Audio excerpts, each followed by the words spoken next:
morning, ladies and gentlemen. This is J.R. Moore coming to you live from deep in the mountains of the Missouri Ozarks on Thursday, the 9th day of November, year of our Lord 2017. Welcome to the John Moore Show. Proper tip of the day. I got some good response last time we did this, and we'll do it again here. You might want to try shopping at thrift stores, particularly charity-run thrift stores, not Goodwill. Goodwill's prices are way too high, in my opinion. Run by church groups are nice. The smaller ones I found really nice in terms of what you can get for your money.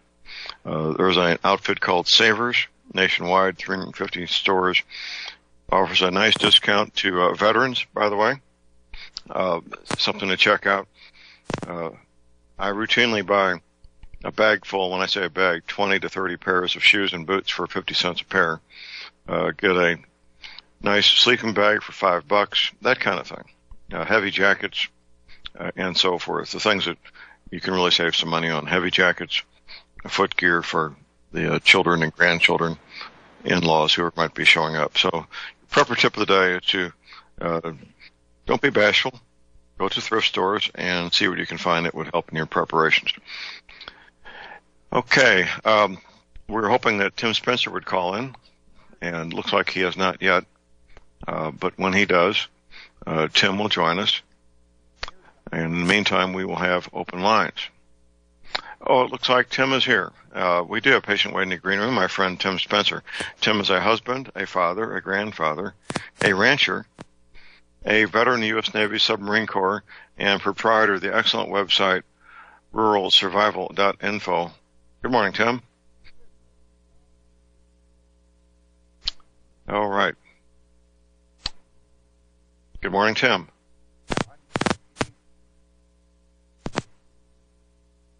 Okay. Well, Tim's trying a different modality for getting in here, and it's not working out. But he will get back with us ASAP, I'm sure.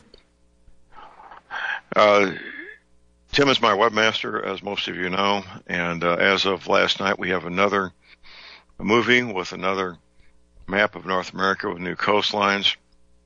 The title of the film is The 27th Day, 1957. So they keep on coming. It's a great project. The list keeps growing. We're into the 11th month now of this surge of movies and films. Okay, John, I'm on. All right. Thank you, sir. I was just complimenting you on getting that new movie posted with images of North America with new coastlines. Released 1957, the film titled The 27th Day. I haven't watched the movie yet. Have you watched it? No, I have not. I did not have time to last night, but I assure you I will watch it. Almost all these pictures you send me, I wind up watching the shows, and you got me hooked on the Highway Patrol show. I think I've watched every episode now. Well, you weren't even born when Highway Patrol was being broadcast live. No, I wasn't. I was a young teenager, and Broderick Crawford, he played a very convincing California Highway Patrol homicide detective, didn't he? Yes, he did. He really did. Yep. I don't know if it's true or not, but I read somewhere that he was a drunk. He was. And they had problems when he drove, apparently. Well, when he drove the car. Well, they had a souped-up Buick that he drove, and they were driving on back roads, gravel roads, to avoid him being arrested because he didn't have a driver's license from his driving while intoxicated convictions.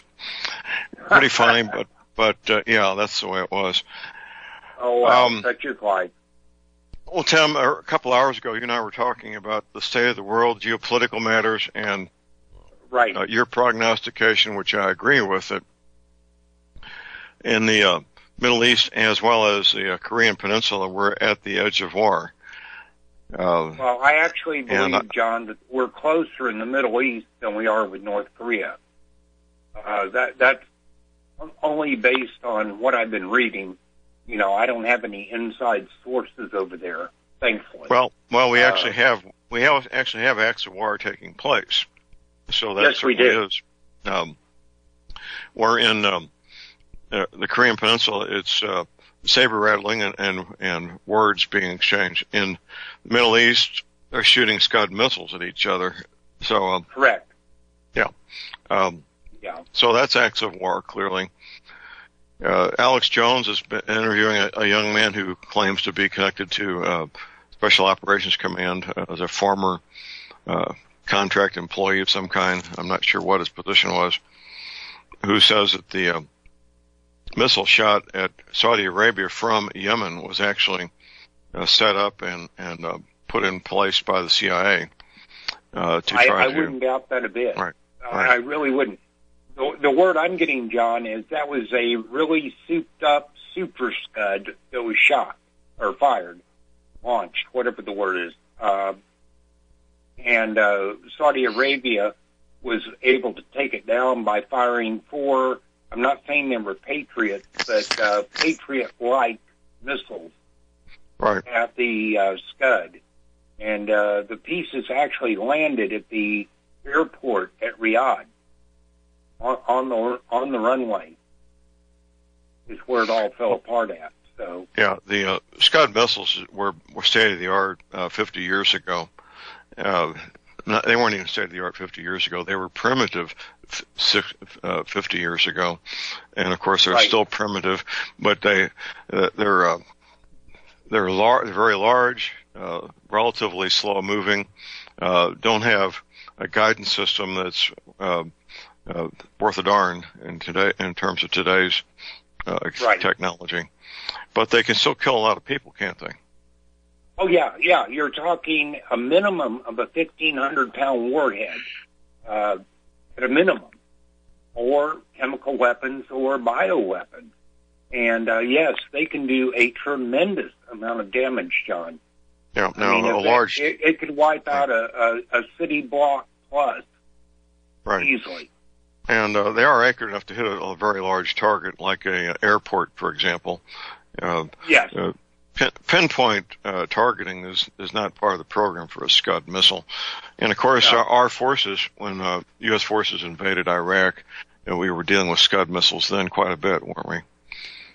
Yeah, we were. In fact, that was when I was actually still in. If we're talking Desert Shield, Desert Storm, I was actually still in. Believe it or not, they consider me a Gulf War veteran, even though I was never there. I worked on this side of the Atlantic. Right. But they consider me a Gulf War veteran. But yes, Scuds were launched. We expended incalculable amounts of dollars on taking out those Scuds. We had constant patrols out looking for them. And we destroyed a hell of a lot of them, really. Right. It was a mess. These are manufactured in Russia and transported all over the world to their client states that had the ability to buy these things. And they're not super expensive, John. By comparison, really it actually costs more to transport them than it does to build them. I was at a museum in Washington State a couple of months ago, and they had a Scud-like missile there mounted on a truck launching system. It was a military flight museum, and it's a big piece of equipment, to say the least. Oh yeah.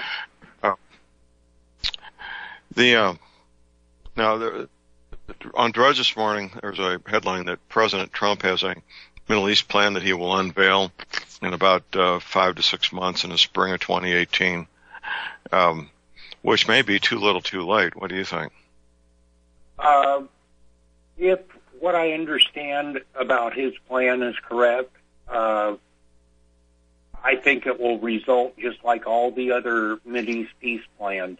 They'll say, "Oh, we've got peace," but you know exactly what's going to happen as soon as they say that. I don't think it's going to work, John. Well, these are ancient areas of people that are very tribal. Right. Even though my last year in the Army, I was doing studies, classified studies for the Special Forces on the Middle East. I'm still learning. I didn't learn everything back then. For example, these blonde-haired, blue-eyed Caucasians living there in Iraq that are what they call them, Yazidis. Is that how you say it? Yazidi, something like that. Yeah. Yeah. I mean, that came as a total surprise that these people are living in the middle of these Arabian people who have dark skin and black, dark auburn hair, Right. and they've just been treated oh so cruelly by their neighbors there, enslaved and murdered and their lands confiscated. But these are tribal people, and they have tribal beliefs, tribal cultural practices, tribal hatreds that go back more than 1,000 years, don't they? Well, actually, I think it's about 3,000 years, maybe a little bit more than that, John. Right. But yes, they do. There is going to be, and anybody can quote me on this, it's my opinion, that there will be no peace in the Middle East until either the Jews are gone or the Arabs are gone. That's just the way I see it. There will be no peace. Well, I don't see either group leaving peaceably, leaving the Middle East. No. No. And the leaders over there, they do everything they can to keep the pot stirred up and boiling. For example, the Palestinians are treated by their Arab Muslim neighbors as if they're less than dirt. Right. If Saudi Arabia chose to, the wealth of Saudi Arabia could provide a homeland for the Palestinians that would be, very nice, very desirable. Oh yes, absolutely. With a tiny, tiny fraction of the wealth that Saudi Arabia has, a place where they use Rolls Royces for taxi cabs, by the way. Right. They do. They do, and it's not the only place over there in those oil-rich kingdoms. No, Qatar and Kuwait, all those places like that. Right. They've got incredible amounts of funds. Actually, though, Saudi Arabia is starting to work on a deficit right now because of the price of oil. But yes, most of those countries do have an incredible amount of oil. And yes, they could take the entire Palestinian population and bring them to a coastal area, put in a desalinization plant, or a couple of them, and move all those people to what would be quite literally heaven to them compared to what they have in Gaza and the West Bank. And it could be done easily without even putting a dent in the overall wealth of those countries. Right. But the thing is, those countries don't want the Palestinians. No. They don't want that barbarism in their territory. No. Well, there's never been a country called Palestine. No, there hasn't. You're absolutely correct.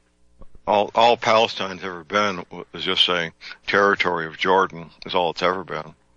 They have no distinctive culture, no distinctive language, no distinctive religion, no distinctive racial identity. There's nothing to distinguish a Palestinian from any other Arab, is there? No, there's not. You're absolutely correct, John. And that's where the world as a whole is missing the big picture. Palestine is a creation of Anglo-Saxon map, we call it cartography. Well, yeah, it was the end of World War I, and the British government split up the Middle East and created all the countries we have now out of what had been for 6 centuries before that the Ottoman Empire. Correct. And here's what they did, and this may be a heads up for all you folks around, listening. They went around Saudi Arabian Peninsula, and they found not the biggest and toughest warlord. They found the one who was not the biggest and toughest, and picked them. And Iraq is a good example. When I drew the outline for Iraq, they picked the minority to be in charge. Correct. And they did this all over the world, by the way, not just in the Middle East.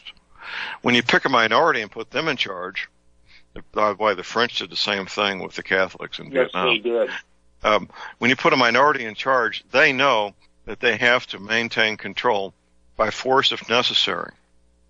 That their privileged status is something that they will lose to the majority if Right.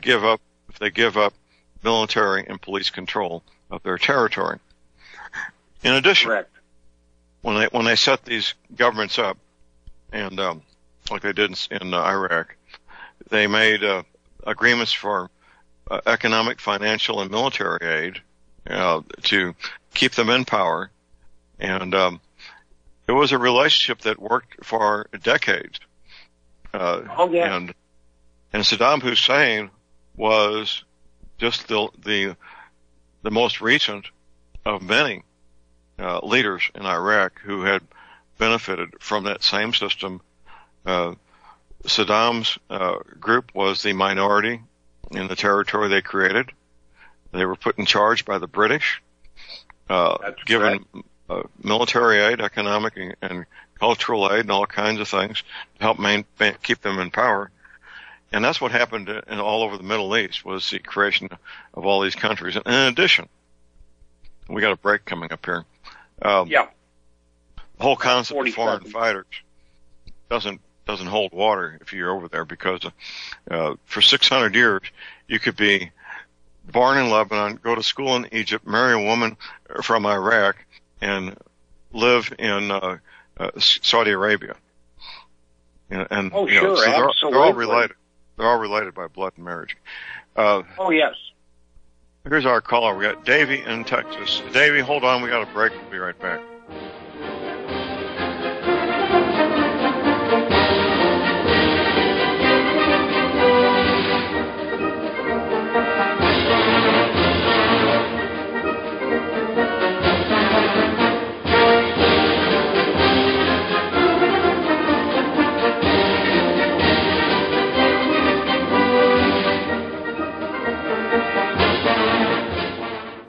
Ladies and gentlemen, J.R. Moore here. It's taken 3 years before I could offer the inter-shelter domes for sale. During those 3 years, several different governments and militaries were taking all their production. The inter-shelter dome homes may be just what you've been looking for to provide affordable, energy-efficient, permanent, and attractive housing. These dome homes are prefabricated units that can be assembled in a few hours by 2 men with a ladder and simple hand tools. Check out the photos of these dome homes built in the Arctic, on tropical beaches, in suburban areas, and in forests. All the details, many photographs, and the pricing of the dome homes are listed on the left-hand side of my homepage at thelibertyman.com. I think you'll find these homes are not only attractive, but they're energy efficient, and a bonus. You can disassemble them and reassemble them as many times as you feel you need to. Pretty great, huh? Something that's very, very unique. Check them out at my website at thelibertyman.com. Thank you.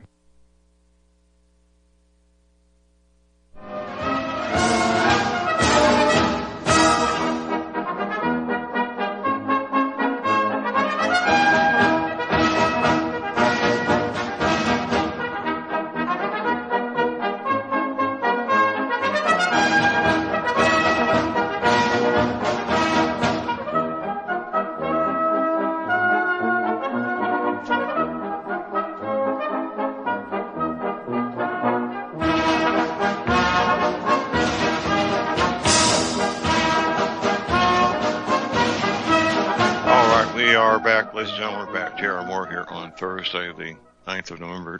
Tim, before we get to our caller, do you have any flash drives in stock? And they're ready to go.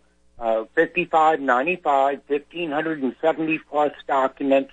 Ruralsurvival.info. Click on the picture of the flash drive, top right of every page, and you can see the index, 52 pages.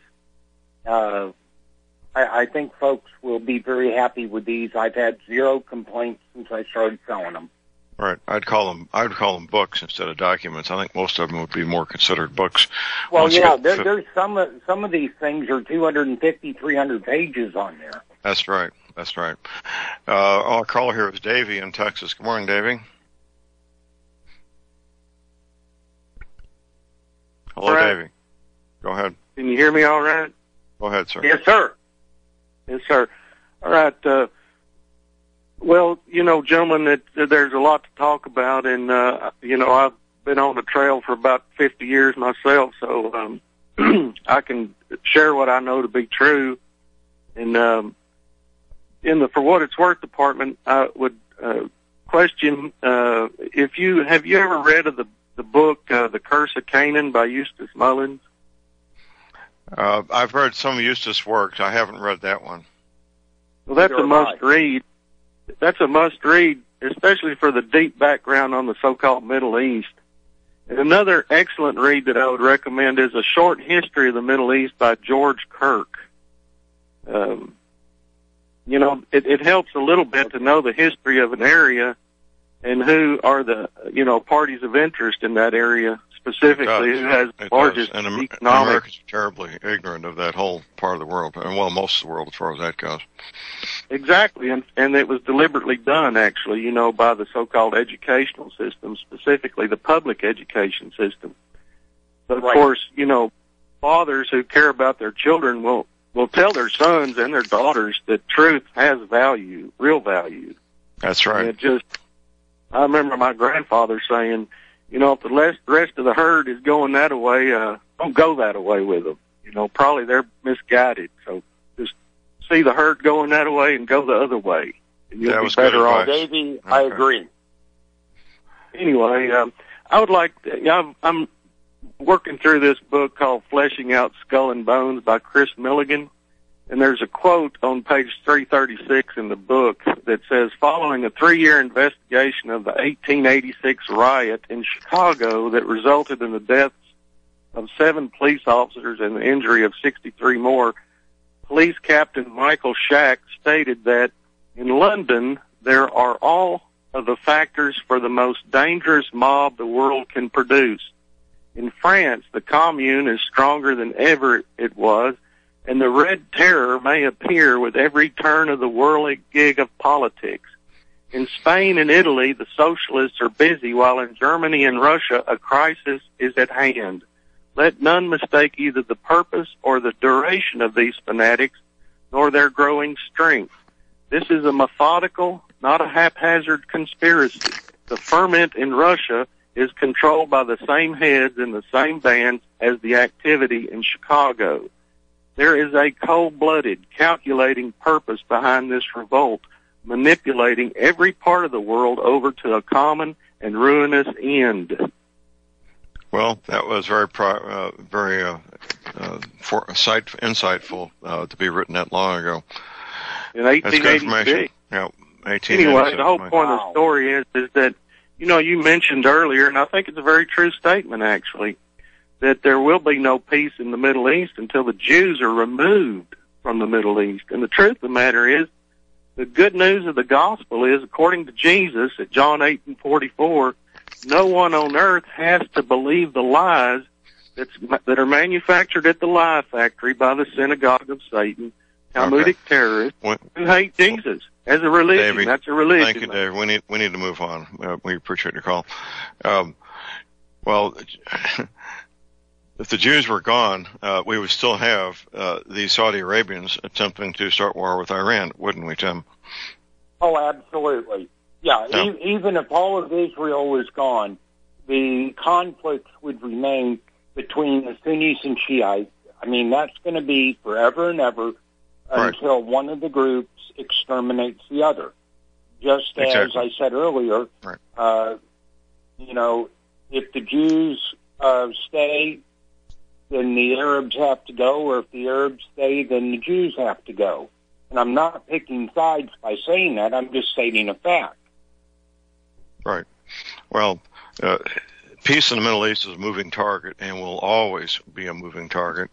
It will. The Ottoman Empire knew how to keep peace, and that was with a big hammer to smash anybody who wanted to kill each other.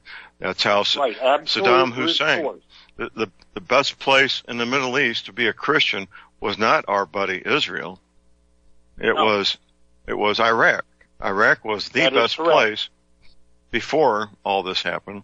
Iraq was the best place to be a Christian. Before Tariq Aziz, the number 3 man in Iraq before we attacked it. Tariq Aziz was a Christian. That's right. And he was the number 3 man, period. Don't hold your breath for the third person in charge of Israel to be a Christian. No. Not going to happen. Hardly. Not going to happen. No. Saddam was not a nice guy, but you can't be a nice guy and be a leader of a country in that part of the world, in my opinion. What do you think, Tim? No, absolutely not. It has to be brute force. That's the only way you can work with a population with an average IQ of about 76. Brute force is the only thing that will work. Well, mainstream media won't touch the IQ thing because they've been marrying their first cousins for more than 1,000 years, all over the Middle East. All over the Middle East, which leads to dramatic increase in insanity, birth defects, and low IQ. Which is why they pick the brightest men they can find in Saudi Arabia to fly F-15s, and they can't remember the next morning what they learned the day before. You're absolutely correct. Same thing with tanks. You know, we sold them all those M1 Abrams, and the NCO drivers can't operate them. So what they do is hire people that can operate them to go in their place, in their uniforms, with their name tags, and do it for them. Right. And maintenance is even worse. These are complex weapon systems. Maintenance of an M1 Abrams, which has a jet engine in it, basically, or an F-15, is incredibly complex, requires men or women that have technical skills that require a high IQ to be able to perform those skills. That is correct. And that's the reason the Saudis hire underlings to perform those tasks in their name. That's right. Here's our break. We'll be back with Tom Berryhill. We're going to talk about a fun product called the Energy Cleaner. Stay tuned.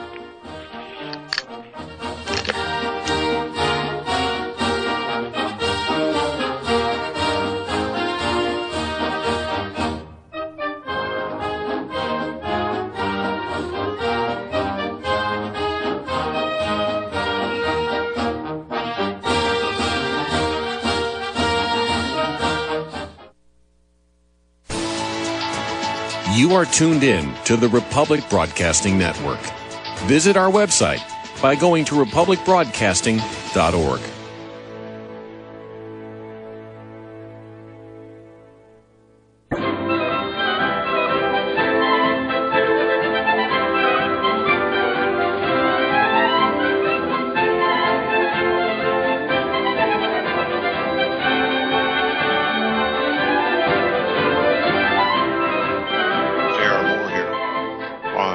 Thursday, the 9th day of November.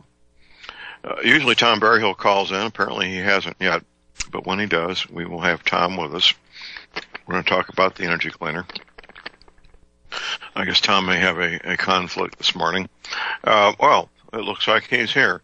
Well, Tom Berryhill is the manufacturer of the energy cleaner, and we start these conversations with Tom giving us our disclaimer. Good morning, Tom. Morning, John. We're not doctors or medical professionals. We don't diagnose, treat, or cure any illness or disease. The information discussed today is for your education and entertainment only. If you have a medical condition requiring treatment, you should utilize the services of a medical doctor, chiropractor, or other competent practitioner. All right. Well, gentlemen, I got a note in the mail from a woman. Her and her husband bought an energy cleaner a week ago today, as a matter of fact. And it was a sale conducted in person at my meetup, and here's the note. It says, "Thank you very much for bringing the energy cleaner. Blank is waking up without any lower back pain, of which he has had over 30 years. Wow, what a great gift after only 4 days on the energy cleaner. Back pain for 30 years, and by the 4th day, it was gone. That doesn't surprise you, does it, Tim? No, it really doesn't. It truly doesn't.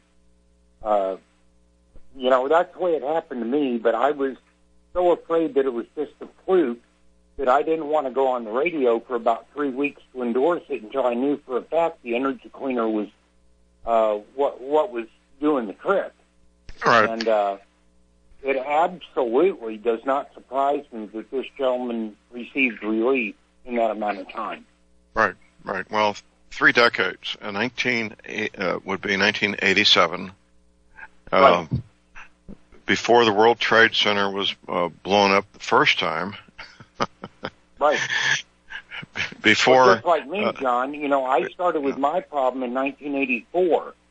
Right. And, in 2007, or 8, one or the other, you gave me my first energy cleaner. And, all of a sudden, I had very little back pain. And it was so bad, as you remember, it literally hurt to breathe. Every breath hurt. And, and then I go to what I am now, which is next to no pain. It's even helped with my leg being amputated. Right. It's helped tremendously. I can feel it because when I first lay down on the bed with the energy cleaner, it hurt for about 5 minutes as all those toxins are released. It actually hurts, but after that, I'm in heaven. Well, it's called the Herxheimer effect, and if you got a lot of toxins built up in your system, heavy metals and chemicals, it can be painful. And we've had a number of occasions we've had to have energy cleaner owners remove 6 of the 9 batteries, leaving 3 behind. Right, just like Lori with her shoulder surgery. That's exactly what we had to do. I took a piece of aluminum, not aluminum foil, but it was actually a piece of aluminum, and molded it to fit her shoulder and wrapped it up in a towel. And in 5 minutes, she was, clawing to the ceiling just about. And so we had to take batteries out of it. And, I think we did take 6 batteries out of it. And then it wasn't so bad. It's counterintuitive that a black plastic box the size of a cigar box with 9 flashlight batteries in it can have that much power. A woman I'm working with locally, she starts feeling pain after half an hour with only 3 batteries. So I cut her down to 15 minutes. I should be talking to her hopefully today to see how that's working out. But the energy cleaner, and like I said, it's counterintuitive to look at something that small, that inexpensive, with 9 flashlight batteries, D as in Delta, 9 D-cell flashlight batteries. It has that much power to affect a human being that much. But it certainly does, doesn't it, Tom?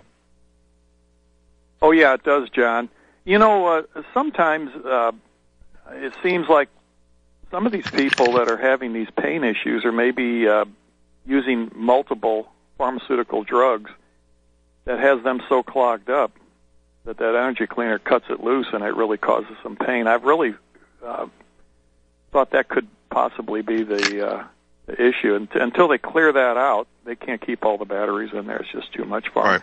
John, we had a local woman here in my area that purchased an energy cleaner early on when we first started making them, a long time ago. I think she got that about 17 years ago. This lady was so sensitive, even at the 3 batteries, she couldn't take it. And they were actually considering moving to an area where there was no electric power. She couldn't even stand to be in a building with electric power. And they would many times turn off the power to their home just so she could get some rest. That's how sensitive she was to energy. Right. Yeah. Right. So there are people like that. There are, in fact. I've known some. Right. Well, our friend Vince Finelli, who is also a talk show host, he's got the morning time slot before me. He's very sensitive to Wi-Fi. And he can walk into a building with Wi-Fi and instantly know if there's Wi-Fi in there as opposed to not having it. He's so sensitive to it. So these folks are around, and God bless them. I mean, for their sensitivity in this modern age, it's difficult to get away from Wi-Fi, let alone try to get away from electrical energy, which is almost impossible. Even my neighbors' barns have electricity in them. So, Oh, yeah. Yeah. Hey, Tom and John, if I can throw something in here real quick, talking about the sensitivity to the energy cleaner. I know from my own experience with Lori, she had some kind of an injection of pain medicine, I don't understand it all, into her shoulder before she left the hospital. And that is what I think caused the problem when I put the energy cleaner aluminum piece on her shoulder. What do you guys think? Go ahead, Tom. I honestly don't know, but it could have possibly been the issue. I just don't know, Tim. Okay. Well, I was just throwing that out there just for clarification. I've never had the energy cleaner cause me pain, but it did Lori, and I was thinking the reason it did with Lori is because they put that long-acting shot into her shoulder after surgery. And the reason I know it got to her was she was sound asleep when I put this thing on her. And within 5 minutes, she was wide awake and complaining that her shoulder was hurting really bad. And I forgot which one of you guys I called, but that's when I took 6 of the batteries out of it. Right. And, I think it was me. I think it was me. Yeah, it might have been John. Right. But we got it down to 3 batteries instead of 9 batteries, and then it was tolerable. And Yes. Well, this is radio. There's people who don't have a clue what the three of us are talking about because it is radio, and there's always new listeners. Ladies and gentlemen, the energy cleaner is a healing device. About the size of a cigar box, black plastic, takes 9 D as in Delta, 9 D cell batteries. No on-off switch, no gauges, no dials. Simply one LED light alternately flashes red or green, tells you 2 things, that it's working and that it's changing polarity. One place to plug in 1 wire, which hopefully would be plugged into my mattress pads that I offer for sale. It puts out a healing electrostatic signal. That electrostatic signal is similar, but not exactly a radio signal, but similar to a radio signal. It goes to every cell in your body, flushing out toxins, bringing in fresh nutrition. That's how it works. We focus on 2 things. Pain mitigation. It could be arthritis pain, joint pain, back pain, doesn't matter. And getting a great night's sleep. And as my wife, Dr. Moore, says, when you sleep is when you heal. So when you got your energy cleaner, you're healing, you're getting a better night's sleep, and the icing on the cake is my offering from me to you personally, a 30-day money-back guarantee. We run into about 1 person in 100 that doesn't get relief, and I always wonder if they actually used it or not. Well, I have no way of knowing. But if it doesn't work for you, you got 30 days to box it up, ship it back, and I refund your money, no questions asked. And it happens about 3 or 4 times a year. Like I say, about 1 or 2 out of 100 is about the percentage. And everybody else, they get their life back, don't they, Tim? Oh, absolutely. There's no question about that. You look at me. You and Tom know what kind of invalid I was. So I know a lot of the listeners don't. But, I went from a point of having to have help getting out of bed, getting down the stairs, getting in the car, to being a fully active person until this crap with my leg came up. I got 8 good years more of life than I would have without it. So, I'm sold. Right. Well, I had a high level of confidence that the outcome that you got, Tim, would be the outcome that you got, and I was could not have been happier. You were quite confident. I was doubting Thomas and all this. I'd been working with Tom Berryhill and the Energy Cleaner long enough by then to know that would be the likely outcome. And it has been. Now, ladies and gentlemen, you can order the Energy Cleaner at my website at thelibertyman.com. The mattress pad's the same way at thelibertyman.com. Read the patent application information on the energy cleaner. It's a fascinating story how this thing came into being. I do take PayPal, the most secure way to make any payment online. And PayPal, by the way, if you live in the States, now lets you make payments. MasterCard, Visa. Checks can be sent to my address at thelibertyman.com. My toll-free order line, 24 hours a day. Don't try to call me. Order line only, 800-592-9543. I say again, 800-592-9543. Well, Tim, you're the farmer and rancher in the bunch here between the three of us. When do the seed catalogs start showing up in people's mailboxes? Should be now. That's what I was thinking. Be about now. The reason I ask, ladies and gentlemen, if you want to have the higher production and larger fruits and vegetables, or even flowers as far as that goes, if you want ornamentals, the energy cleaner will help the seedlings come up more quickly, as Tim found out, much to his surprise, how quickly they came up. Yes. And that really messed me up that year. And then our regular listener, Rick, who's probably listening this morning, he listens most mornings, his postcard was drawn a couple of weeks ago.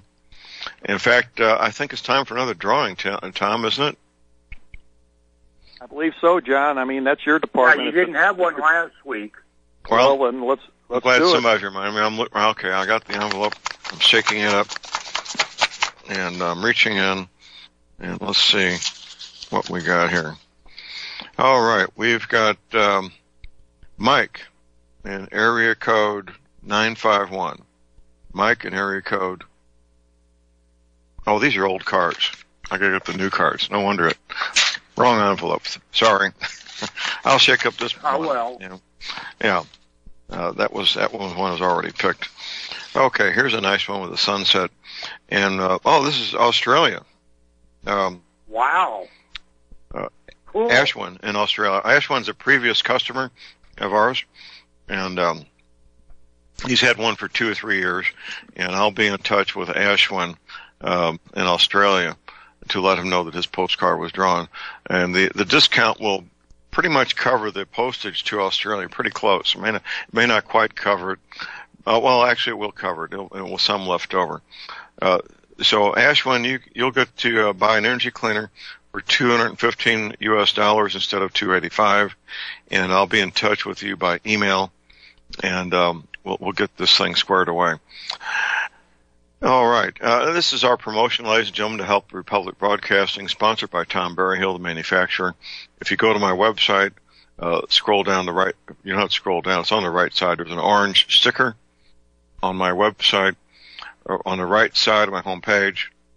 I'm clicking on it right now, and it's right there above me in my camouflage on the deuce and a half. $70 off energy cleaners. Fill out a postcard, get it into me. If your postcard's drawn, you get to buy an energy cleaner for $215 instead of $285, and $200 goes to Republic Broadcasting.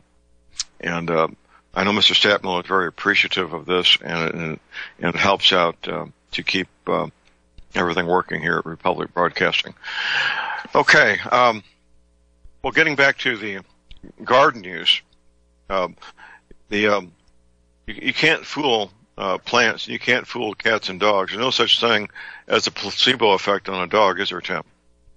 No, there's not. There's absolutely not.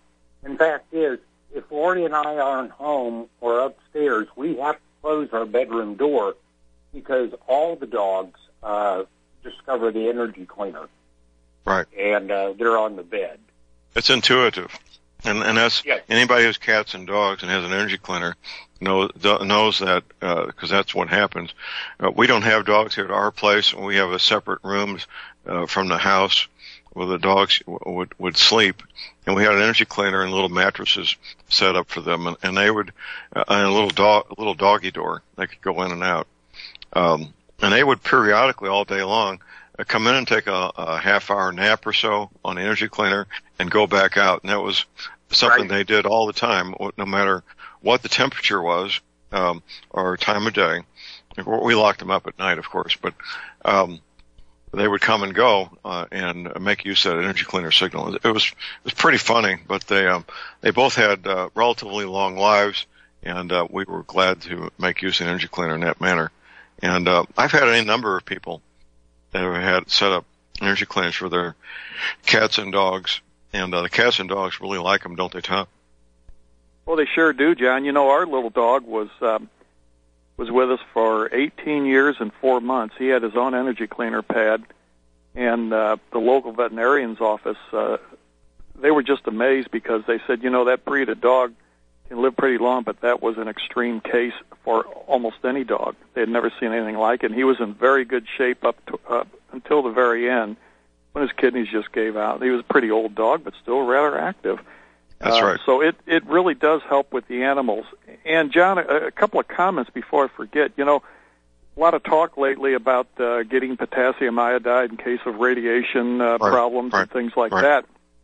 You know, several years ago, NASA actually put out a call for papers, and they were interested in having researchers look into using electrostatic energy to repel radiation on spacecraft. Amazing. Well, we'll talk about this a little more after the break. Let's do that after the break. Stay tuned. We'll be right back.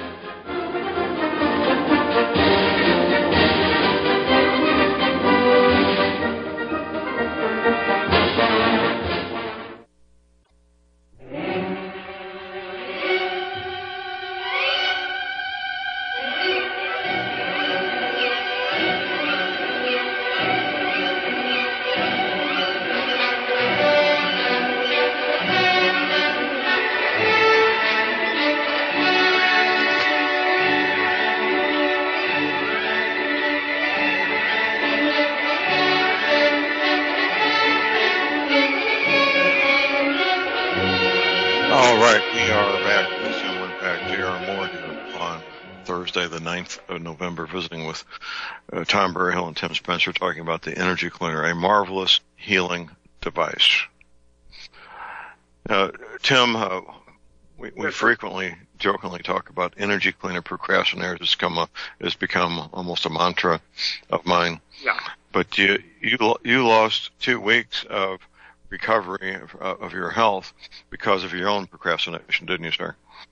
Yeah, I did. I absolutely admit it. My own stupid fault. Nobody to blame but myself.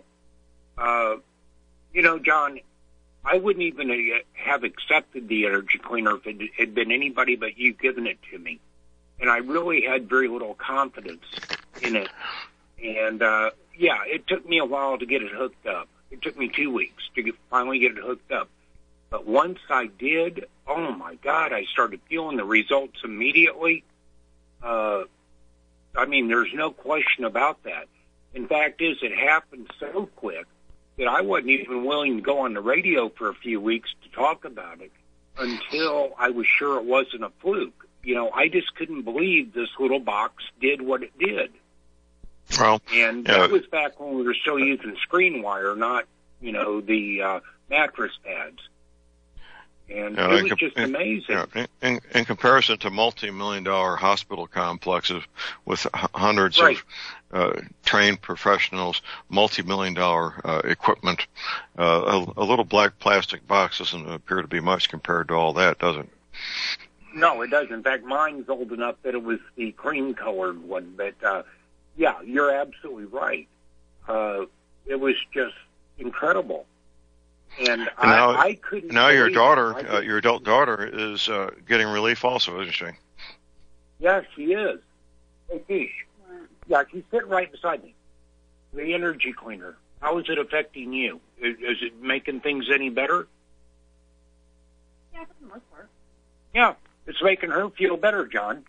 Okay. Well, I knew it was. That's good to know, and happy that it's working out for her. So we're down to the last 90 seconds here, Tim. What are you going to tell these people that are procrastinating, thinking about it, and wondering and pondering? They're only hurting themselves. That's all there is to it. They're hurting themselves. There's no risk to buying this because you got that 30-day money-back guarantee. So there's no risk whatsoever. If either, you know, if it doesn't work for them, they can send it back to you and get their money back. What have they got to lose? Yeah, 30 days may what not they're sound like losing much. now If it doesn't is, work, if it doesn't work annually. in 2 weeks, it's not going to work. So That's 30 right. days is more than long enough to make that determination, isn't it, Tim? Yeah, absolutely. You know, what I would recommend to people is if you don't think it's working after 2 weeks, disconnect it for a few days and see what you think. Yeah, we've Because done I that with think several most people, people and will it was figure a out huge that wake-up it makes a call, wasn't it? Yeah, absolutely. Gentlemen, thank you. We're done for this hour. We may have Don Kubley with us. We'll find out in a few minutes. Stay tuned. Thank you, Tom. Thank you, John.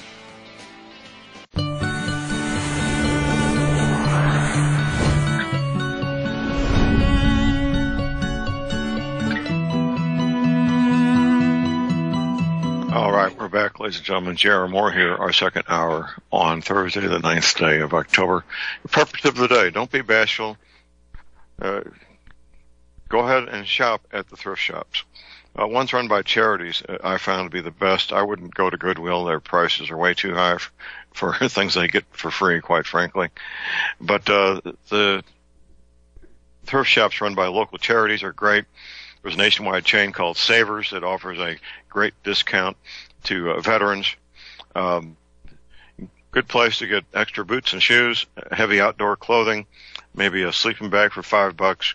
You need to check out the local thrift stores run by charities. That's your prepper tip of the day. We have patient waiting in the green room, my friend Don Kubley. Don is the CEO of Enter Shelter Domes, and we're going to talk about all the different ways that you can incorporate one or more Enter Shelter Domes into your life to achieve your goals. Good morning, Don. By the way, this is a stunning color green you have in this room here, John. The green is supposed to help you be relaxed. Well, that's for you. It's that nice combat olive colored green. It is very relaxing. By the way, speaking of thrift stores, I'm proud to say that my wife has been a member of the board of directors of the Salvation Army here in Juneau for 15, 16 years now, and they have a beautiful thrift store, and it's right down in the area of town where those that need it most can access it.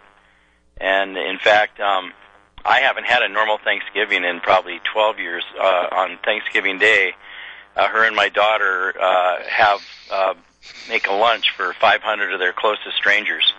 They do about 75 turkeys that have all been donated, and it's a full Thanksgiving feast for those that can't afford to do it themselves. And so I watch. I go down and serve for a while, but I usually watch a lot of football by myself on Thursdays on Thanksgiving days.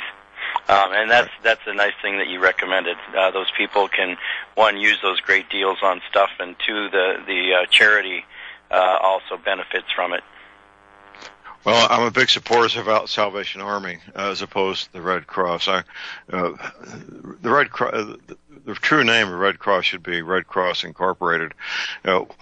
I got stuck in an airport in Vietnam before I was scheduled to leave country, and a military airport, by the way. And there was no food being served on their premises, but the Red Cross was set up to serve coffee and donuts if you bought them. They were selling the coffee and donuts to the... Oh, hey, listen, you don't have to tell me. It should be the red dollar sign, not the Red Cross.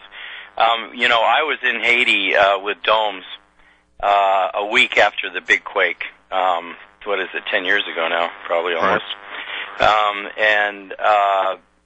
We were reading these, we came back and we were reading these articles about how the Red Cross had spent tens of millions of dollars and put up all these camps for the victims of the disaster.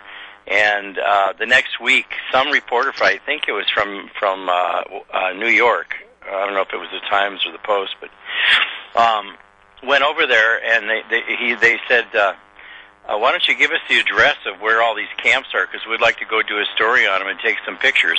And they hadn't built a single shelter.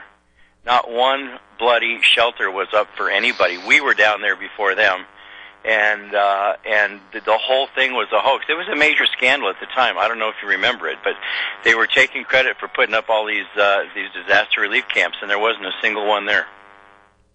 That doesn't surprise me. Locally around St. Louis, we had one of the many floods we've had, and the Salvation Army was granted space by one of the Catholic churches in the affected area. They set up in the kitchen there and were serving hot meals at no charge to people who needed them, including the workers from my group that were helping evacuate people's possessions, while the Red Cross drove around in a white Suburban looking at stuff, and that's all they did. Yeah, boy, I couldn't agree with you more. I could not agree with you more. Anyway, enough of thumping those guys. Enough of that. How are you, my friend? Well, we're enjoying a dry fall here. Temperatures fluctuating between highs in the 70s and highs around in the low 50s to and so forth, which is somewhat normal. Hey, John, I've got to go now. I'm sorry. I've got to go count my coin collection. I've got a friend that runs one of my factories down in California, in Central California, and the biggest thrill on the planet that he ever has, and he does it on a daily basis, is to tell me it's 85 degrees down here, and I'm wearing my earmuffs because it's so damn cold, and it'll be snowing sideways at 50 miles an hour up here on that day, and it looks like Dr. Zhivago outside. And he just gets the biggest kick out of rubbing my nose in that on a daily basis. It just drives me bloody crazy. Oh, well, that's good-natured fun, and that's just part of having a good, fun life. These disasters around the world cause unexpected demand for your domes, don't they, Don?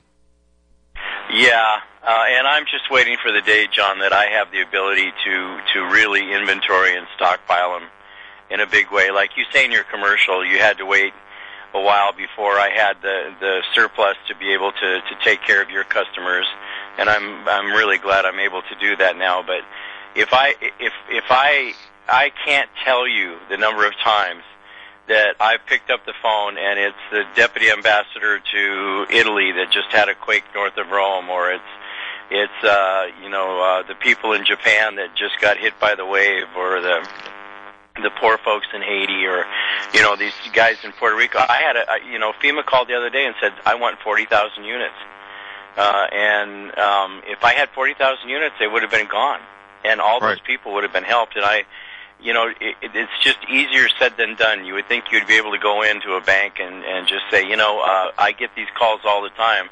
Help me pile these things up. And it's just, I can't wait till that day when the call comes in and says how many, how fast, and I go, pull your planes up to the warehouse. Let's go, Right. Well, bank loan officers are risk adverse, and unless you can meet their criteria, nothing's going to happen. That's just the way banks work. I've dealt with them for decades.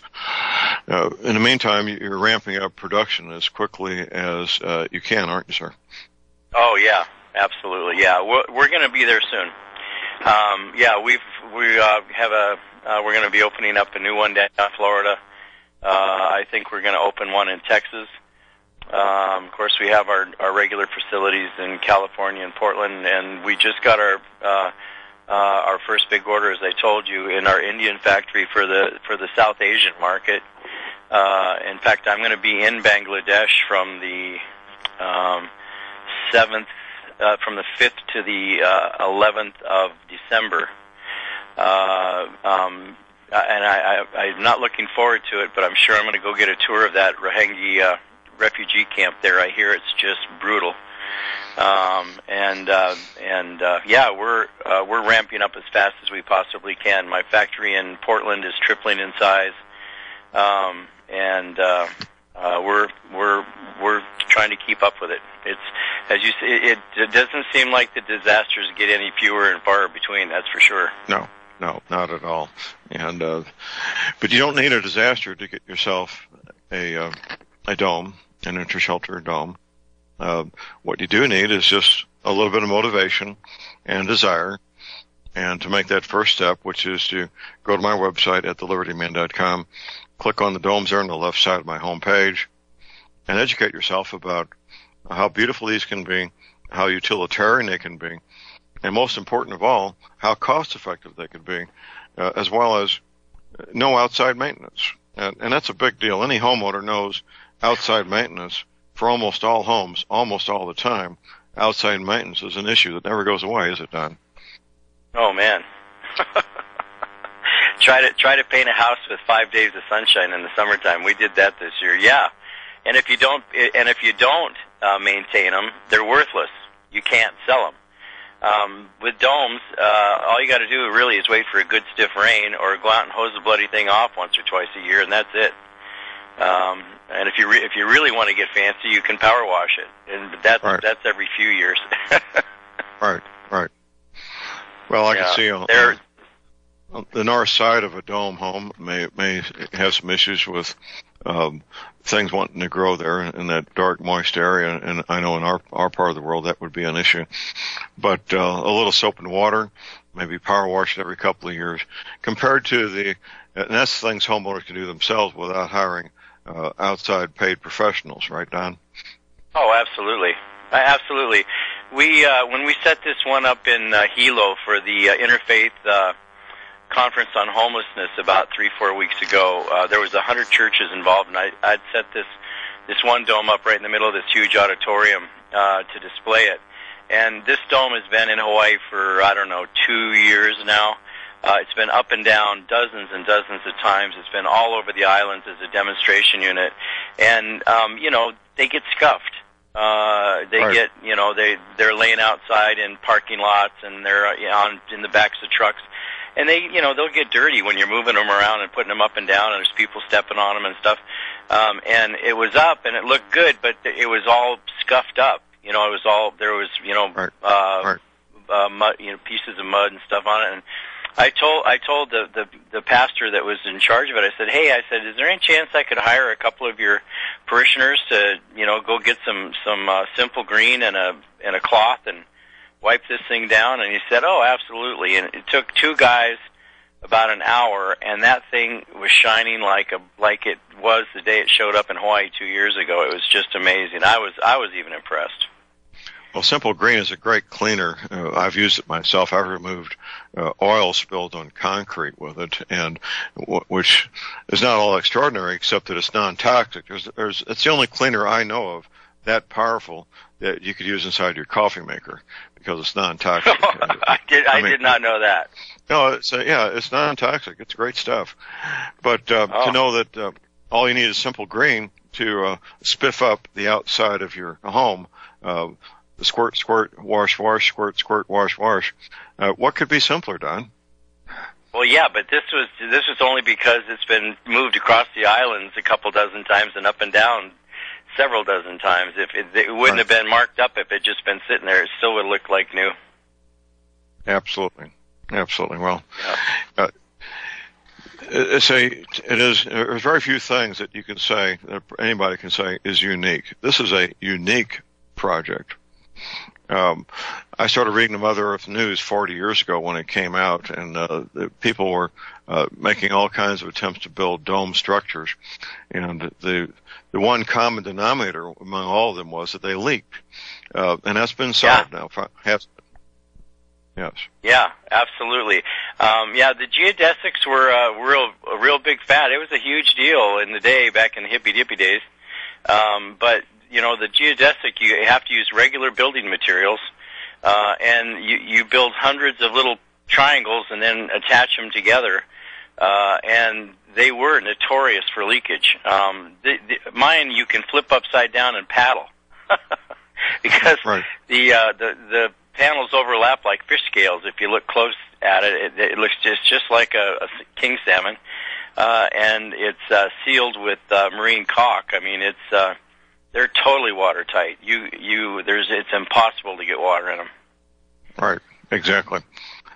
And that gives people peace of mind knowing that these things are watertight. That's not optional, in my opinion. That 2 men with simple hand tools can assemble the 14-footer in a short period of time.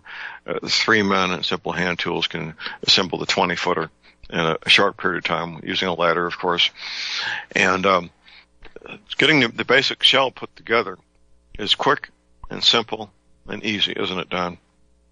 At this homeless show in Hilo a couple weeks ago, there was one guy that came from the main church on Oahu, and he had two buddies from their sister church there on the Big Island, and they actually beat the Israeli Defense Force. They had it up in an hour and 20 minutes the first day, and the second day when they moved it over to the mayor's office, they were on a mission to beat their record, and they had it up in an hour and 15 minutes. Three guys. I don't project that for new owners, because you've never built anything around. We say 3 guys, 3 hours for the big one. But yeah, these guys absolutely just threw it up. Everybody was stunned. It sounds like an athletic event to me. These are big Hawaiian football players. Yeah, these guys were healthy guys. Yeah, no doubt about that. That doesn't surprise me. That's what I would expect. It reminds me of I got to watch a competition among tree trimmers once, and these were all healthy young males, I'd say between 20 or 18 and 40, and it was quite the athletic event of these men with their ropes and saws climbing about these trees and engaging in this competition. It was quite an event, I have to admit. But you don't need to be an athlete to put together the dome. Just anybody with normal agility, normal ability to work common hand tools, maybe climb a step ladder. Pretty much, if you can sit up and take a drink, you can put up a dome. Yeah, I would say so. It would be good to have one person who can climb up and down a ladder safely. There's people who can't do that, but there's most men and women can climb up and down a step ladder with no issues. And that's all it takes. Simple hand tools, a step ladder, and you're pretty much good to go, aren't you, Don? Well, that's with the 20-footer. You need a step ladder because they are 12 feet high at the apex, and the 14-footer you really can just stand on a box or a cooler because the apex is only 8 feet high. So you really don't need a big step ladder or anything. Anything will lift you up off the ground a couple feet, and so you can reach that top panel is all you need. It's basic tools, that's for sure. That's it. That's all you need. All you need.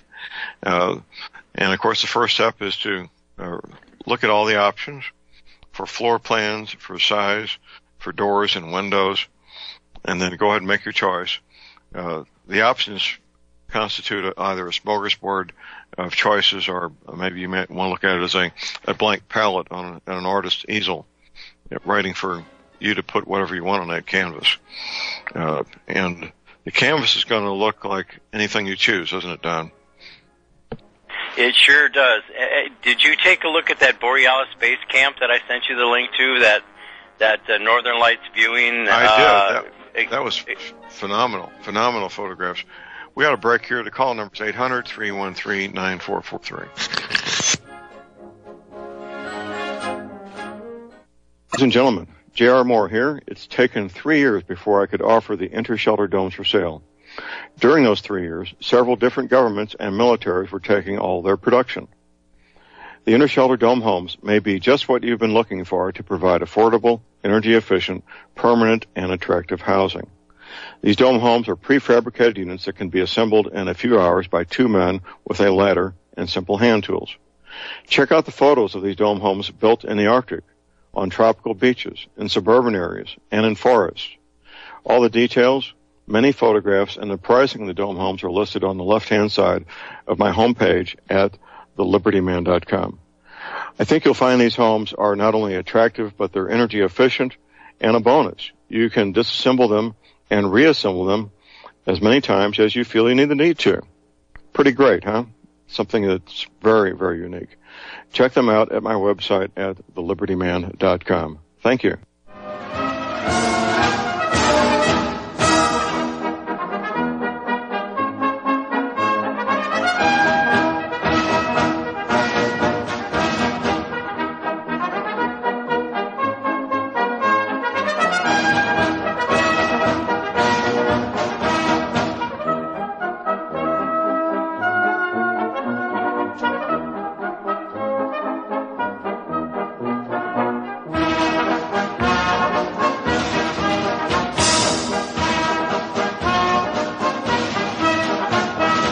We are back, ladies and gentlemen. We're back. J.R. Moore here on Thursday, the 9th of November, visiting with Don Kubley, the CEO of Intershelter Domes.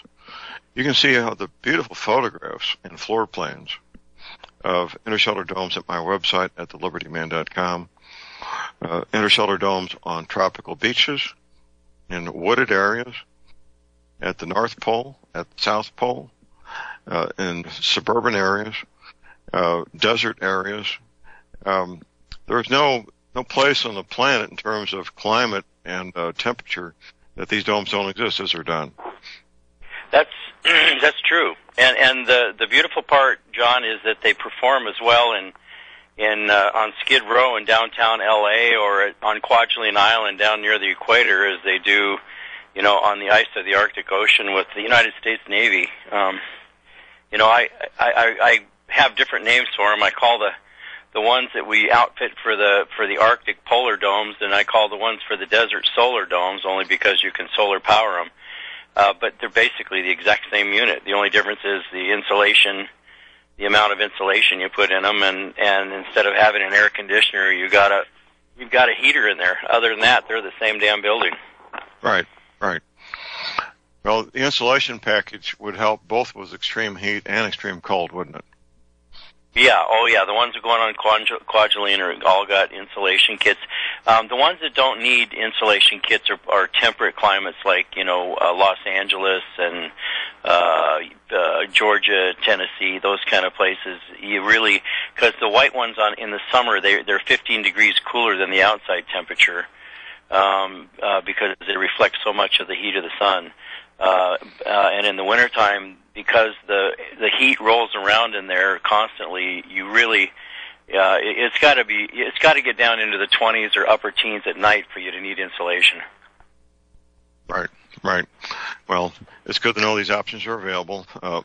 My wife, Dr. Moore, really likes the concept of using the door entryway without using a door to have a little storage space to fit in a refrigerator or some shelving. She really likes that concept as something that would be a benefit for having a dome. Oh, and it works well, too. You can put refrigerators, stoves, entertainment centers, shower stalls, anything tall and square, you can slide into one of those enclaves, assuming it's not too big, obviously. But it is, if you're going to be living in them, we almost always recommend at least one or two we call them door blanks. They're a door panel that was not cut out, and doesn't have a door in it, and it gives you that extra. They also make really good pantries, if you've got one of them behind your kitchen area. They make good closets and pantries for shelving and, putting your foodstuffs back there. Absolutely. Well, the dome is nature's perfect shape. It's the shape of an egg. That's how you get so much strength. Now, I was talking to a developer the other day about bunkers and how when you use a dome for a bunker, you don't need to bury it underground. You can cover it up above ground, which eliminates some of the issues with below-grade construction, mostly dealing with moisture. But the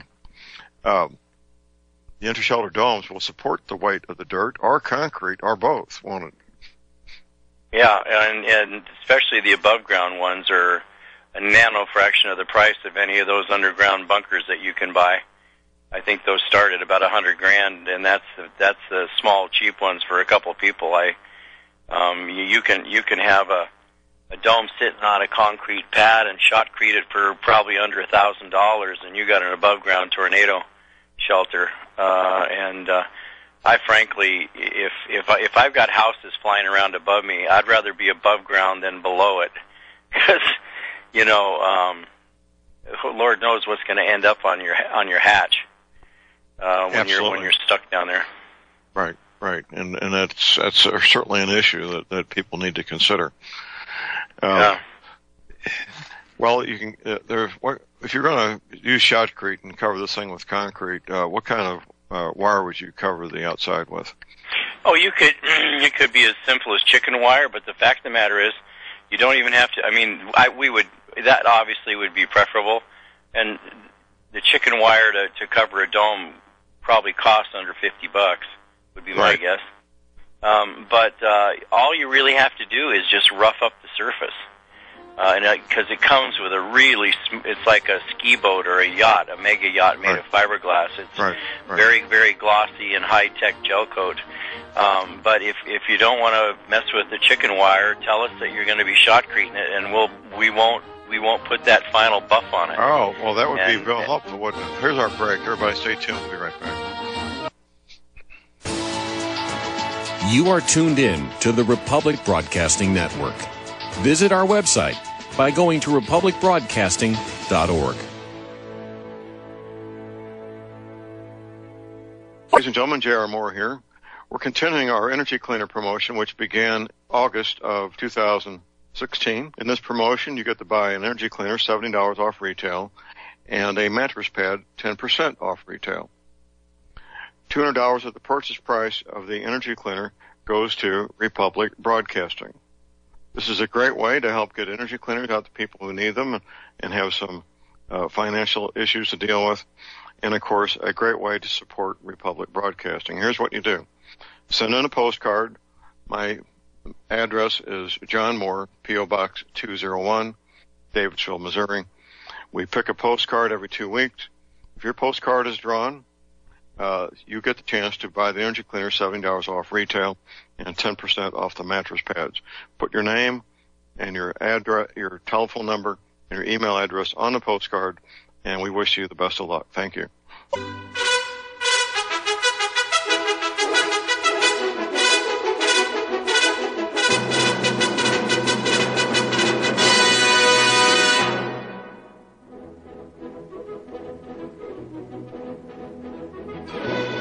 All right, we are back, ladies and gentlemen. We're back. J.R. Moore here on Thursday, the 9th of November. My website is thelibertyman.com. As of last night, we have a new motion picture Hollywood film showing North America with new coastlines and Navy map. Film titled The 27th Day, which was released in 1957, 60 years ago. And yes, they do have the Navy map in that movie. If you watch a television show or movie and find another map of a continent with new coastlines, do a screen capture, get that to me. You get your choice of any of my 5 DVDs as a thank you. It's a fun project. We're into the 11th month of finding all these movies and TV shows. I think the list is going to double, probably triple, or maybe even quadruple, given the fact that there's hundreds of thousands of hours of movies and TV shows these past 60-plus years. Of course, also my website, our energy cleaners for sale. This is my home business. When you place your order, I'm the guy that fulfills the order, boxes them up, and ships them. When you buy a mattress pad, I'm the guy that reconfigures the mattress pad, boxes them, and ships them from the little country post office in Cherryville, Missouri, which is about 200 square feet, part of the Cherryville General Store, by the way. A marvelous healing device. What are you waiting for? If you have arthritis pain, it will probably give you relief. Joint pain, most likely. Back pain, same thing. Got a nice letter here from Wendy in Missouri. She got an energy cleaner from me a week ago today, and her husband has had back pain for 30 years. By the 4th day, he was waking up with no back pain for the first time in 30 years. $285 shipping included. Keep in mind, I offer a 30-day money-back guarantee on the energy cleaner. Mattress pads, the price varies by the size of the pad. $285 for the energy cleaner, and the mattress pads vary by size. I take PayPal, MasterCard, Visa. PayPal now takes payments, by the way. You can send me a check. My address is at my website at thelibertyman.com. And, of course, I have a toll-free order line. Here it is, 800-592-9543. I say again, 800-592-9543. Visiting with Don Kubley. We're talking about Inner Shelter Domes. Don is the CEO of Inner Shelter Domes, which is becoming an international company, aren't you, Don? Oh, yeah. Oh, yeah, about as international as you can get. We might not be as big as GM or Caterpillar now, but we're definitely spread out. Literally, as you've mentioned, we have an ecotourism glamping resort at the South Pole, where they pay $10,000 a day a person to stay in an igloo and play with penguins, all the way to literally the North Pole. That Borealis base camp that I sent you the pictures of. It's not actually the North Pole, but it's right down the street from North Pole, Alaska.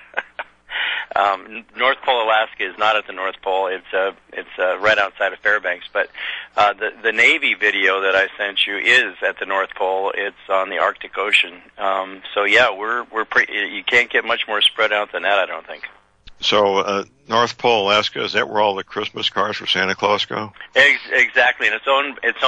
In fact, it's owned by the family called the Miller family.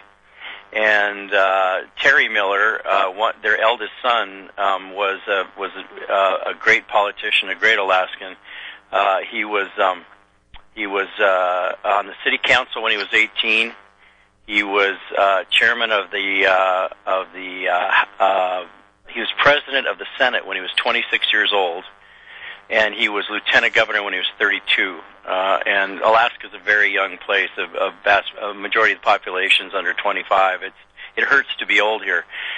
So he was president of the Senate at 26 when I met him, and I was working for the Republicans in the House.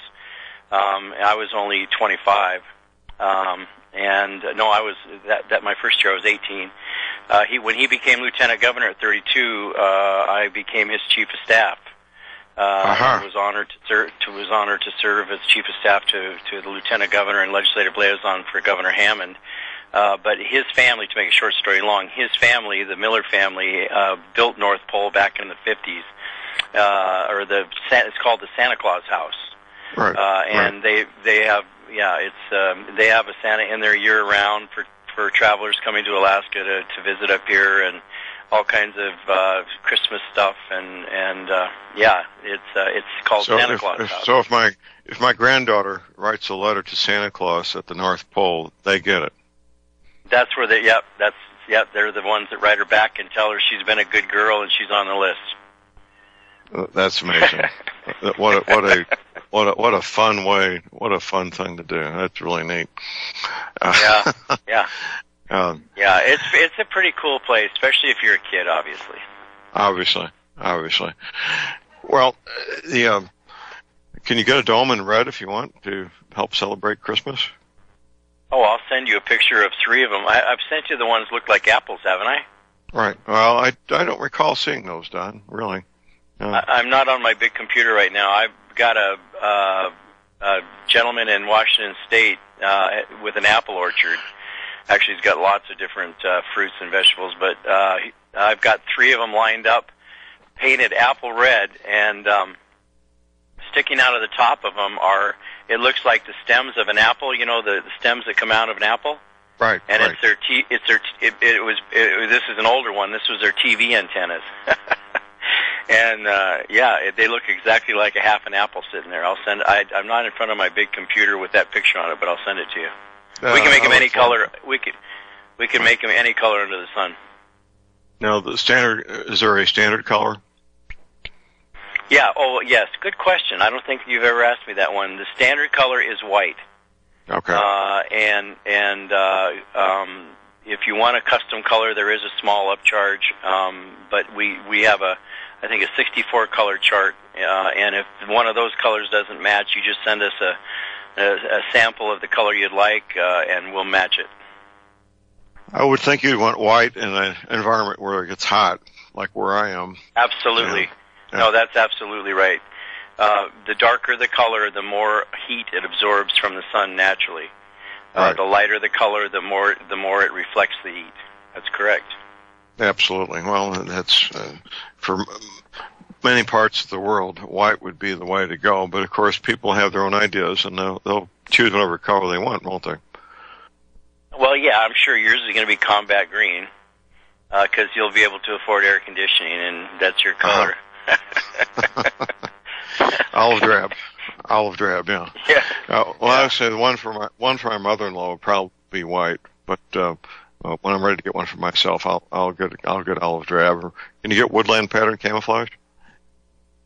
What we do is we match the color that the terrain is mostly around it, and you do your own camo. For example, the one I've sent you of my moose and caribou hunting lodge up in the Alaska range, the original color of the dome was what you just said, combat green. And then it's so simple to camouflage them. You go out to your dome, and you just break some branches off the trees around it. And let's say you've got an olive green one. You take some black spray paint, some gray spray paint, maybe some brown, and you take these branches and you just shoot spray paint around the branches. Right. And bang, you got a camouflage dome. They become invisible. Amazing. Amazing. It is pretty cool. This dome, the one I hunt out of up in the Alaska range, it's like, I don't know, it's less than 50 feet from the river that we're on. We're 120 miles up. In fact, it's just north of Santa Claus House. We launch about 20 miles from Santa Claus House and run 120 miles up this river. Actually, it's a big creek. It's not a river. And we're only, 40 feet from the river, but unless our boat is pulled up on the beach and we're out in front with a campfire, you'd have no idea it's there. It's invisible. And from the air, you can't see it at all. Really? Well, I know people that would find that very desirable, and that's a good feature. In Parks Canada, the one complaint they had when they first started buying them, we're in all 7 of their national parks along the coast from Vancouver to Labrador. Right. The only complaint they had after the first year was when they would come back in a helicopter and sometimes even on snow machines in the wintertime, they couldn't find them because they were white. I mean, they had GPSs and they could be hovering right over the top of the damn thing and they couldn't see it. So now, at least 4 of the panels on top are either orange or red, and most of the ones they've been buying lately are just solid orange, so that when they try to get home, they can find the things because they just become invisible. Well, that's good to show that you've got the flexibility to do that, Don, and help the Canadians find their domes in the white wilderness that they have up there. I'd like to be able to help the Canadians carry their guns. That's what they need. It's kind of good for us because that's why one of the reasons they buy them is because they're bear proof. But if they'd allow their citizens to carry weapons and defend themselves, they wouldn't need a bear proof structure to hide in. Well, it's a mindset that I don't understand. Doesn't make any sense to me. But my son right now is hunting on Admiralty Island. It's across the bay from where I'm sitting right now. There's 5,000 brown bears on that island. Really? They stand. Yeah, they're just like Kodiak bears. Only it's not Kodiak Island, so they call them brown bears, but they're the same bear. The big ones can stand 12 feet tall. I'm looking at one on my wall, and 1,500 pounds, and they can outrun a quarter horse. And when you're blowing a deer call, you're actually blowing a bear call because this time of year there's no fish in the creek, and they're about to bed down for 6 months with no food. They're cranky, they're hungry, and the minute you gut a deer, they can smell it 2 miles away. So really? there's a bear every square mile on that island. And so the minute you put that deer on your back, you're just like a herring in the water walking through those woods. It's extremely dangerous, and I'll tell you, there would be nobody on that island if you couldn't carry guns. I bet. What's the preferred defensive weapon for a brown bear? Browning automatic, .338, and he carries 338 Lapua. Yeah, it's a Browning. Yeah, the caliber is a .338 Lapua. Yeah. Okay. And that's semi-automatic, right? Yes, sir. And he carries a Desert Eagle 44 mag with 300 grain bear slugs in it. Well, I always thought that I would probably want a 12 gauge pump with slugs in it myself. But whatever works is whatever works, right? These 338s will make them lay down and shut up. I'll tell you. I've been charged 4 times,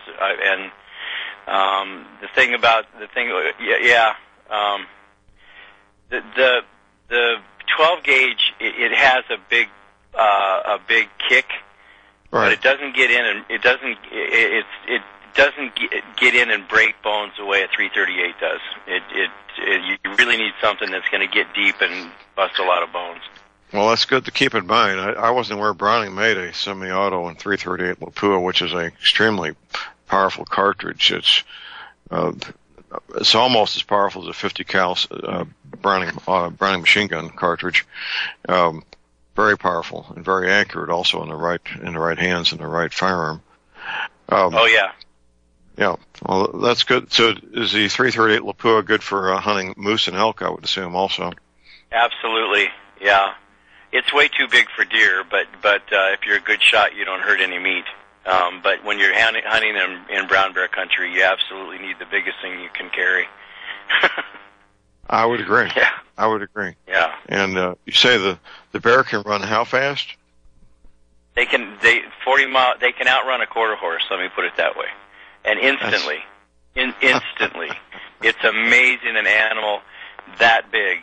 In fact, I'm going to take a picture of the one over my fireplace right now and send it to you. This one was an 11-footer that tried to take a moose away from me one time. Didn't work so well. Oops. Is the phone number I have for you your cell phone number? It is. It's forwarded to my landline. Yes, sir. Okay. Can I send you a text picture?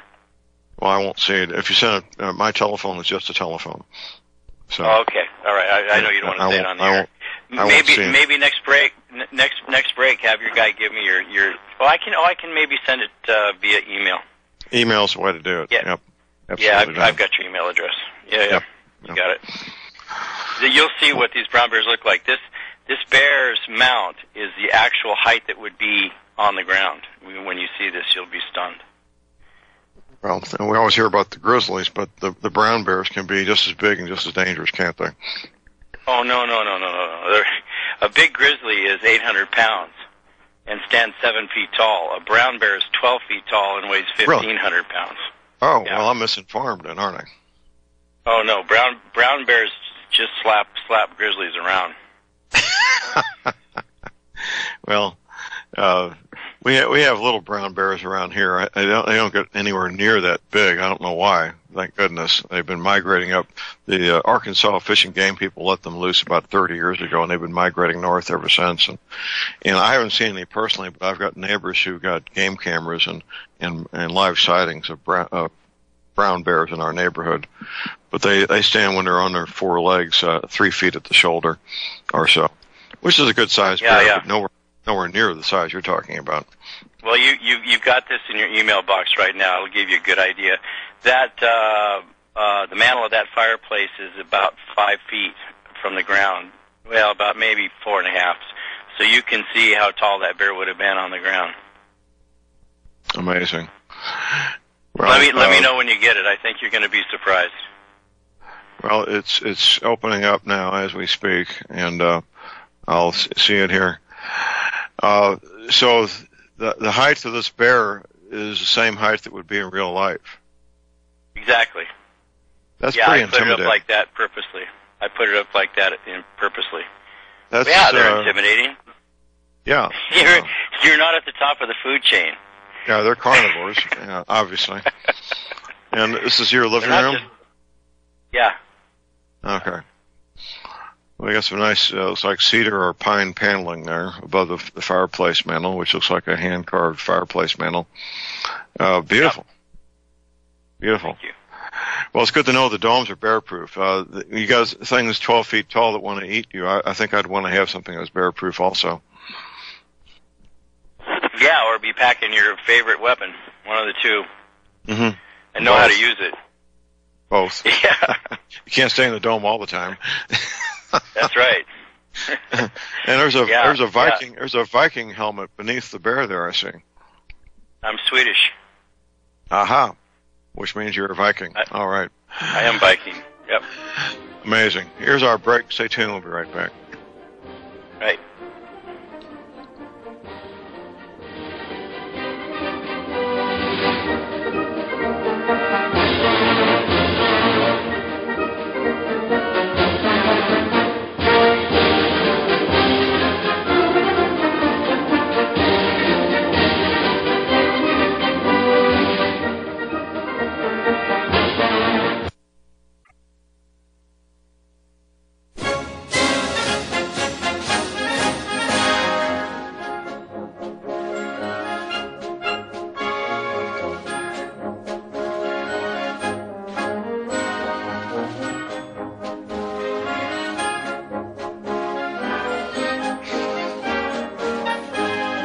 right, we are back, ladies and gentlemen. We're back. J.R. Moore here on Thursday, the 9th of November, visiting with Don Kubling with Inner Shelter Domes. If you want to check out the domes, just go to my website at thelibertyman.com. Look at the beautiful photographs, the floor plans, all the different options that are available, installation kit, doors, windows, floor kits. You pick and choose what you want and need, and you don't get what you don't need. It's a double negative, I know, but that's correct, isn't it, Don? Yep. Yeah, it's absolutely, you can do with it what you want. It comes as a blank canvas, and you can make it as fancy or as basic as you want. My moose and caribou hunting lodge has 4 bunks, a picnic table, and a bar. But you've seen some what people have done to some of their domes, and they're as fancy as any 5-star hotel. That's right. That's right. So you can keep them plain Jane, you can fancy them up, and in between, anything that they sell at Lowe's or Home Depot or Ace Hardware, you can use inside there to fix it up exactly the way you want. Have the decorating just like you want, the appliances, furniture, floor coverings, wall coverings, light fixtures. And walking through Home Depot or Lowe's, a person gets the idea that there's hundreds of different options, aren't there, Don? Absolutely. Yep. Yeah, that is the really, because there's a million ways to use it. I mean, you can use them for Doctors Without Borders use them for Ebola clinics in West Africa. They use them for operating theaters throughout the jungles of the Central African Republic, glamping facilities, backyard spa covers, man caves, what do they call the ones for ladies? I mean, you can make them into knitting rooms or quilting rooms.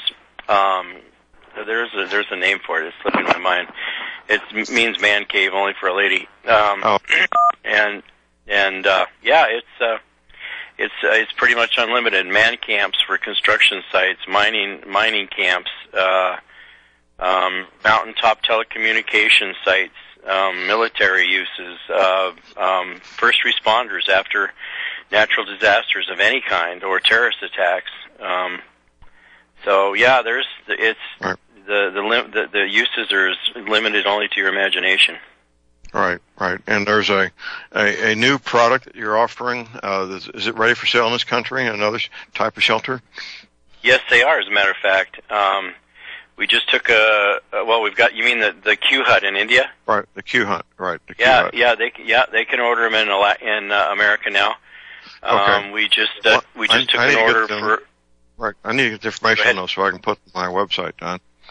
I'll get that to you straight away. What they are is a 20-foot dome that you can put sections in the middle, and you can make it 20 by 30, 20 by 40, 20 by 60. They're like an old-fashioned Quonset hut, only they're made. And by the way, you know those Quonset huts are still around. When I was over in Hilo, I don't know if you've been in Hawaii lately, but when I was driving from Hilo to Kona 3 weeks ago, I drove by a military base, and there must have been 40 of those Quonset huts that were in perfect.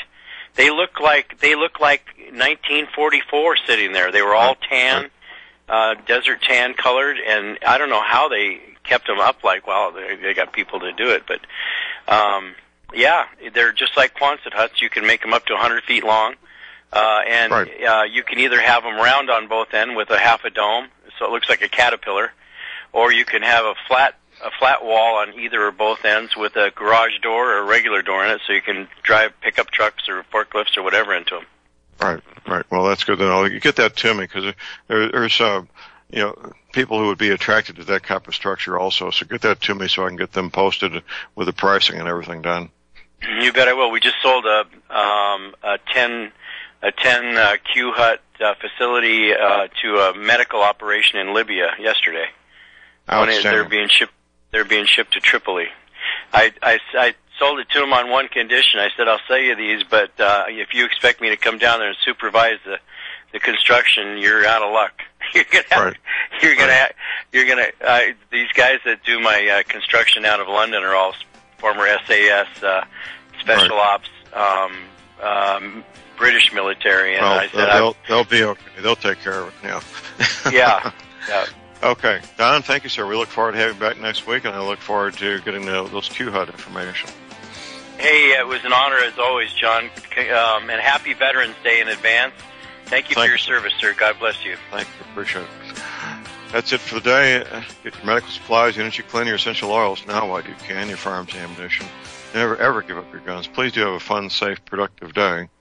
And God bless America.